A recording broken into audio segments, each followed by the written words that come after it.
Hello, and thanks so much for joining us. I'm Carol Jenkins. The program is Black America, and today we get to talk food with one of the best, famed chef and television personality, Carla Hall. You know her from Good Morning America, The Chew, Top Chef, and she's got a wonderful new book, Carla Hall Soul Food, Everyday and Celebration, and she'll talk to us about the difference in time and dedication that you need to do every day in celebration. Thank you so much. It is so great to be here. I was telling you before we started the show, I am a fan. My children and grandchildren are like devotees. So, you know, they're like, we want to see Carla, you know. I love it. Because I do the Halloween baking championship, I get so many young fans like, oh my God, I love the bubblegum machine. I love, because I love dressing up. And so kids love Halloween. So I have these little fans whom I adore. Yes, so you have them all ages, which is quite an accomplishment, you know. And now you're doing soul food. And yes.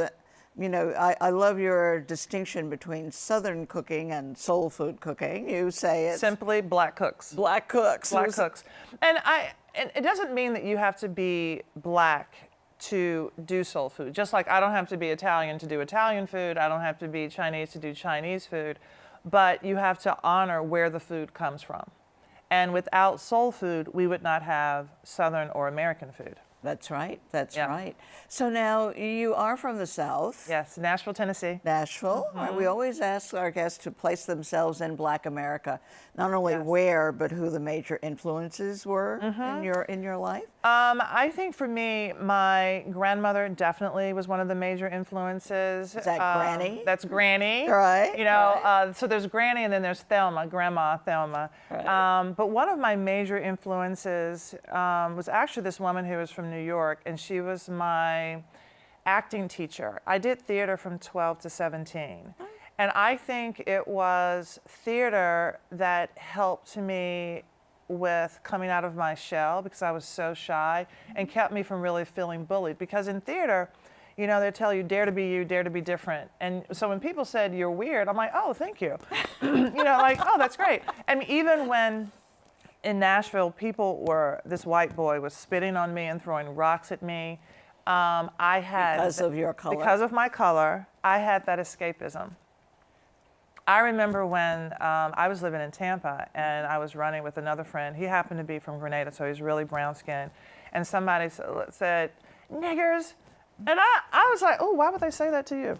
I mean, I honestly did not, it did not even dawn on me that they were talking about the bus. I guess I was so far removed from that term. You know what I mean? Sure.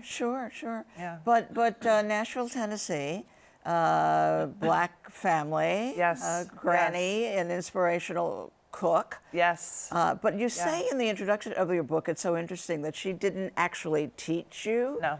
It was just her inspiration. It was her inspiration. And so a lot of the things that I call back on in my memory were just of Granny cooking or a food memory or a taste memory, because I wasn't interested in cooking.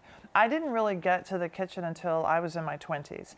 So I have to rely on what did that taste like? It wasn't until I was in Paris and I was 24 and I was going to these Sunday suppers, like at my granny's house, now in France, with a woman named Elaine Evans, who was from Memphis, Tennessee. Right. She would host these Sunday suppers, and all of these models would get together, and they were making macaroni and cheese and buffalo wings and in France, and looking for the turnip tops. And they were in the kitchen talking about how they're making this macaroni and cheese, and they're like, well, my mother does it like this, well, my mother does it like this. And it dawned on me, I had no idea. I had no idea how it was made. Right. Well, you certainly learned. But now all of these, points that you've mentioned, Paris and so you acted from you started 12 to 17. 12 to 17. Then went to college. I went to Howard University. Howard University, yes. Which seems to be a very popular college. A lot of guests coming through here, right? HU, you know. Take a little shout out. Exactly. And then somehow, tell me how, you got to major in accounting. Right. I majored in accounting because Yes, I wanna couldn't hear go this. to Boston University, and that was the only conservatory I wanted to go to. Ah. I loved my accounting teacher in high school. Right. And so my sister was going to Howard with her friend Tanya Humphreys. And so I just said, okay, I'll go to Howard. And I guess I'll major in accounting. I like numbers. I like puzzles. Right, so there you are. Yes.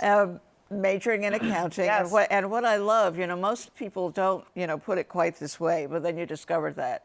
I hate it. I hated it. I hated it. I didn't want, and I was working for, I got my CPA, I was working for Price Waterhouse in Tampa, Florida. I cannot even imagine this.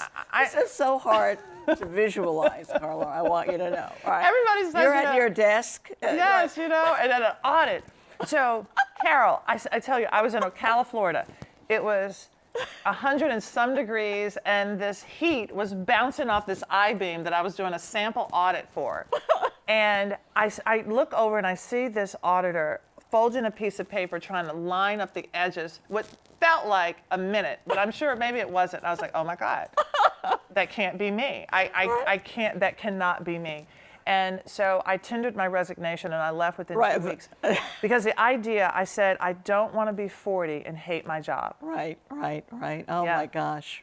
So that was that. The folding of the, lining up of the paper was the final straw.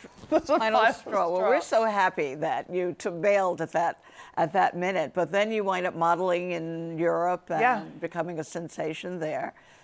Yeah, I don't know how much of a sensation I was, but I was there, and it was the bridge between what I knew I didn't want to do and what I eventually wanted to do, and I didn't know what that was, so I was happy to play. And I think that's where people sort of are afraid, and people are like, oh, you were so brave to go to France. I had 10 words of French, I had one telephone number of a girl I didn't know, and a reservation at a pensione, and so, but my fear of failure actually propelled me. And so I'm just moving forward and something bumps me and I go in that direction. And that's still the case. So now you're modeling, playing, so to speak. You were not taking it seriously, then I take. Yes, correct. In Paris. And then how did you segue then to, as we're also delighted, to cooking? My mother got sick and I had to come back. And at the time I went to Paris and then I was living in London. My mother got sick. She got better. I was like, okay, I can't live with you.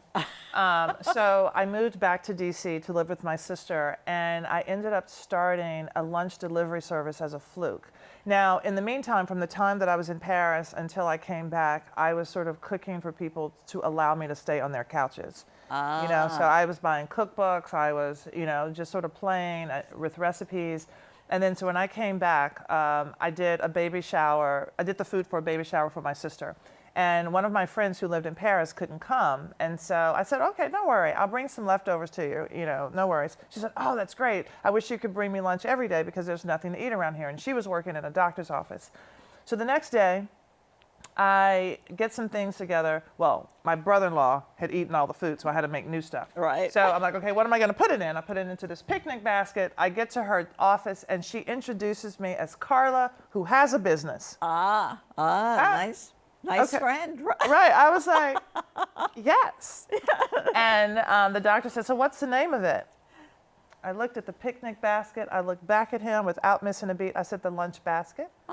I said, today everything is free. Wow. I said, when are you coming back? Tomorrow. And I went hair salons, doctor's offices, florist shops on Kennedy Street in DC. Right. And within a week I had 7 clients. Within 2 weeks I had 14. And I worked every single day for 5 years before going to culinary school. Oh my goodness. And then you went to culinary school after at 30. At 30, after doing all of that. It was a successful business.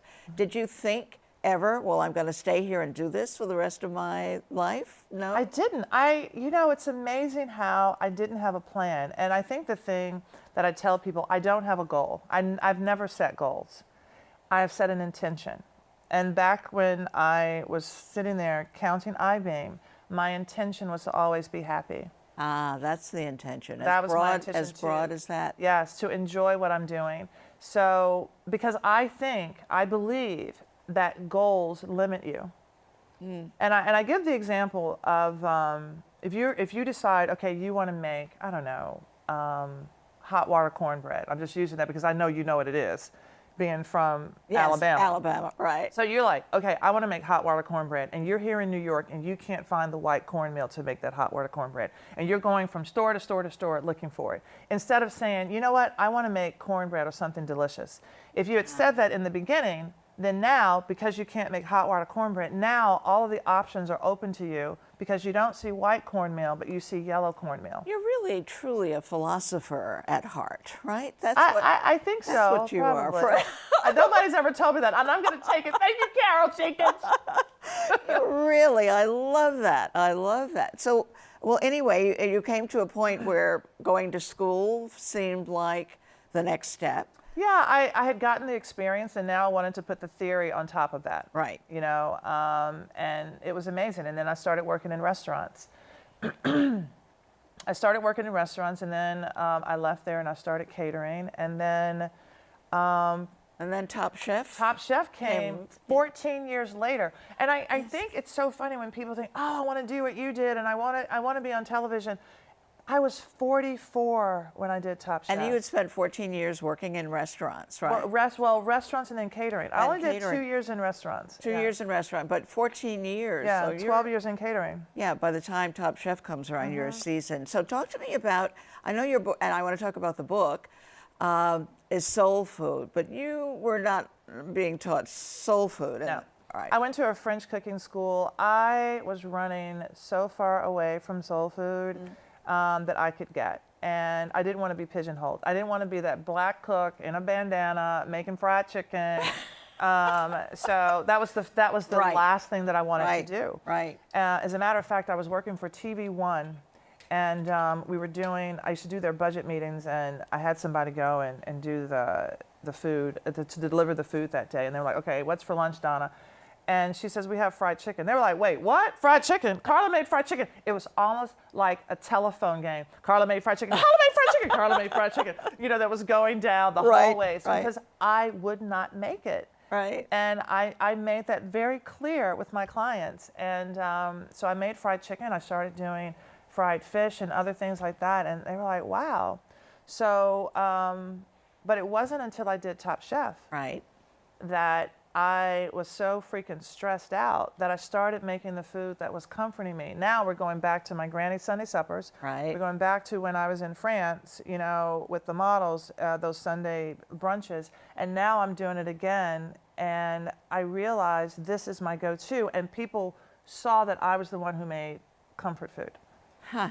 So I'm still not at the point where I'm calling it soul food. Right. It is Carla Hall's soul food, which is a little slightly. And I was telling Carla that I have all of these places reserved, as if I know how to cook. You know, we're gonna remedy that. Right. I'm gonna teach you to make at least a full meal.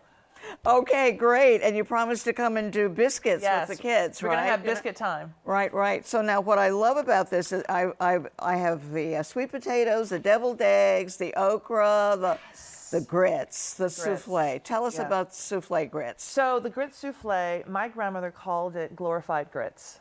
And so she would take grits and egg yolks, and then she would whip up the egg whites, and she'd put cheese in it, and it would souffle. And it would be one of those dishes that we had for special occasions. And I loved it. Right. The recipe is, I'm one of the few people in the world, I love okra. I can't find anybody else in my immediate circle who will share an okra anything. But you have a recipe. I have 4 recipes in there. And let me tell you, I told people I don't like okra, but what I do when I don't like something, I will say to myself, okay, Carla, why don't you like it? I don't like it because of its texture. Right. So if I don't like it because of its texture and I like its taste, I will change the texture. So you will notice in there, it is grilled, it is roasted, it is seared, it is everything but stewed. It is not stewed, and it's not fried. I didn't do any fried okra. Right, and you must get this book for the recipes and also for the photographs. There's a fantastic photograph of you on the Edmund Pettus Bridge in Selma. Talk to us about in preparation for the book. Right?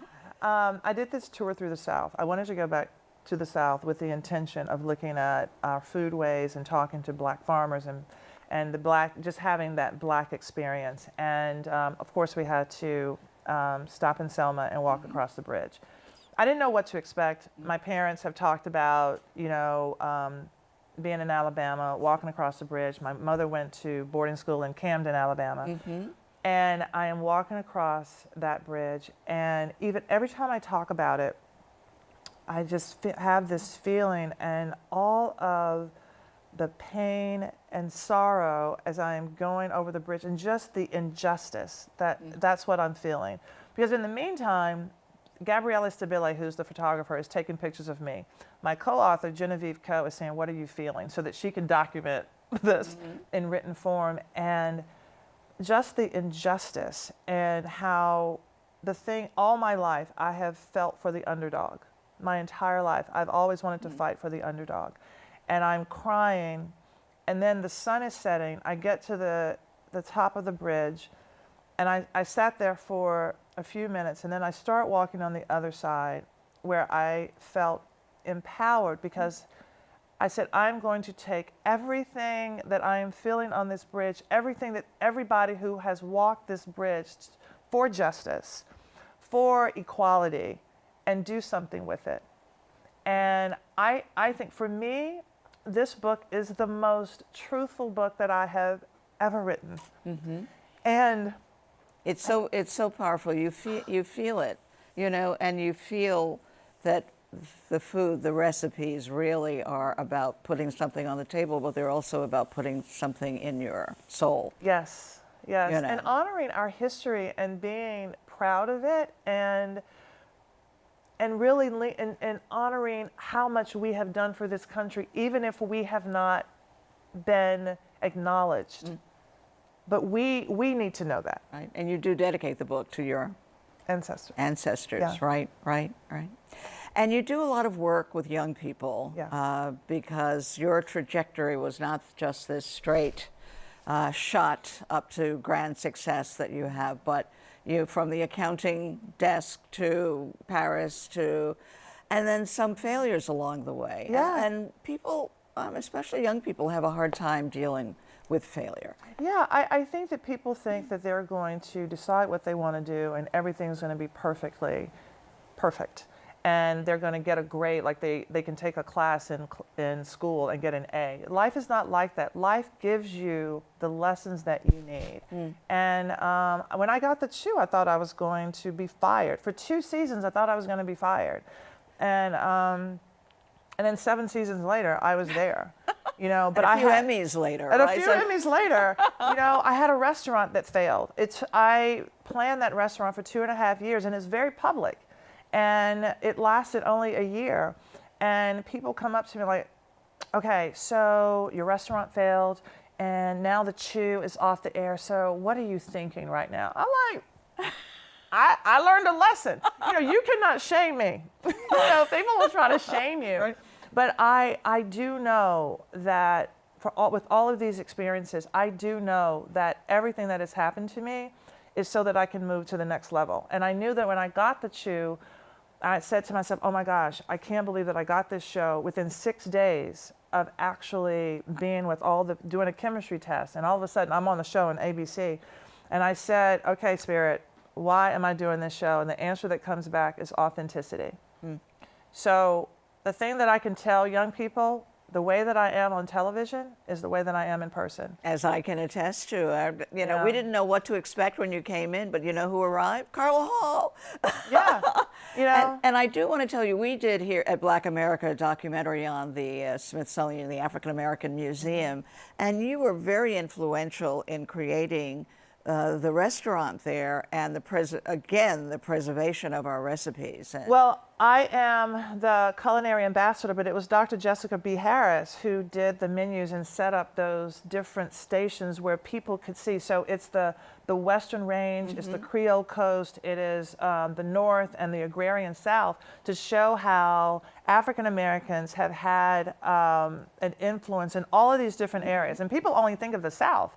So it's not just the South, it's everywhere we go. So it has been a blessing. And just to say, and the chef, Jerome, who has been it's an Right, incredible right. museum. Yeah, well, I know, that's quite a legacy to have that there as well. So your philosophy, I say you're a philosopher, but you have words that you live by. What is it? Say yes? I say yes, adventure follows, then growth. And then growth, growth. And we always ask our guests to finish the phrase, the power, the strength of Black America lies in. What would you say that is? I think it lies in knowing that you have more power than you think. That the thing that you are waiting for people to say you're great, don't wait for that. You already have it, so do it and own it. And own it, and own it. So what's in your pipeline? What are you thinking about these days? So I am doing Strahan and Sarah. I'm going to be co-hosting with a panel on the Wendy Williams show, which has been amazing. That's right. You know, I thought when I heard, oh, she's going to be on the Wendy Williams show. I thought it was with Wendy, but you're actually hosting her show, right? Yeah. And what is that like for? It has been amazing. Can you do the Wendy, impersonation? How you doing? How you doing? I don't do it as well as she does, which I try not to do it. But you asked me, and I did it. And don't judge. Pretty good. I got to interview Michael Bolton when I was on the show last time, and it was super fun. I think that the greatest thing that I'm able to do now is to not be pigeonholed into food. Right. I love to do different. I love hosting. I want to do acting because I started that way. Right, that's right. I love to come full circle. I was in Girls Trip. So So that was a great success. That was amazing. I had a cameo there. So Right. call me, y'all. I remember that. No, but it's just I have this time to play, and that's what I'm doing. I would love to have a frozen food line. I don't have a restaurant, and people say I'm not accessible. But how can I be accessible? And I would love to change how we think about our food. Imagine if I had a line of soul food with everyday and celebration foods. So it's not just a caricature of our food that people think that it is, that I can broaden that and do more of our heritage foods. Right. I would love it because then my kids would think, that I was some miracle. I had been born again as a chef, soul food chef. And that was the official pitch, right? Yes. Carla Hall needs a frozen food deal. Right? Yes, that's it. Great. And what else? I mean, I cannot. What about the glasses? Come on. I know. This is my face art. I'm surprised. Yeah, you call it face art, right? And I have 50 pairs of glasses. Why don't I have a glasses line? There you go. There you go. mean- In fact, I was going to wear my glasses just for the interview, but then I decided I couldn't see anything in the. That wouldn't work out well. But I would certainly buy Carla Hall glasses. That. Yes. And you say that people actually give you glasses for your collection? Yeah, they give me glasses. They'll say, here's a pair of frames. I'm like, by the time I do the progressives, the thin, because I can't see, the anti-glare, right? That's, my lenses are $500. And then people will say, are those real glasses? I'm like, these are not personality glasses. They are real because I need them. They're my medicine, Yeah, but before you go, talk to us about the chefs that you still revere. Are they? And I know you're you're more than food. You're many, many, many things. But I am making it a point to try to meet as many young Black chefs as possible. I just did a dinner with John Hall and Matthew Rayford and Enrica Williams and Cheryl Day. And my vision is to have a visual thing where all the Black chefs from the East Coast to the West Coast are holding hands. And that we say we are here. Because when people say, where are the Black chefs? I mean, you have, Adrian Cheatham, who was just on Top Chef. But people want to say there's an only. Marcus Samuelson, who's amazing, but there are lots of Black chefs, and I think that we don't need to be on TV to be seen. We're here, and so to have this thing where visually, imagine how powerful that would be to see all the chefs from the right to left. And I'm leaving right now another chef that I love, Yes. Eduardo Jordan. I'm going tonight well, I don't know when this airs. So I'm going to have a dinner Right. with Eduardo Jordan at June Baby in Seattle. Oh, all the way to Seattle. I am. That's great, great. And you are on book tour because Carla Hall's Soul Food, you know, with all of my saving recipes, but Carla's Yes. coming to my house. I'm coming to your house. We're going to make biscuits. I can make Yes. a biscuit maker of you. Okay. I don't know. I may give up everything else I'm doing. If I could make a good biscuit, believe me. Carol, don't get into the business. Save yourself. Don't No, say don't do it. Don't do it. You don't think I should have a line of frozen biscuits? No, I have that covered. Okay, Carla's got that. Carla Hall, thank you so much. What a pleasure. Will you come back and talk with Absolutely. us? Everybody out there, go buy the book because it's everyday cooking and for celebrations. And I love when you say for celebrations, you really have to set aside a lot of time and a lot of energy to do the more complicated things. Thank you for being with us. Thank you so much. And thanks to you all out there for watching today. I'm Carol Jenkins. The program is Black America, and we will see you the next time. What great fun. You're so awesome.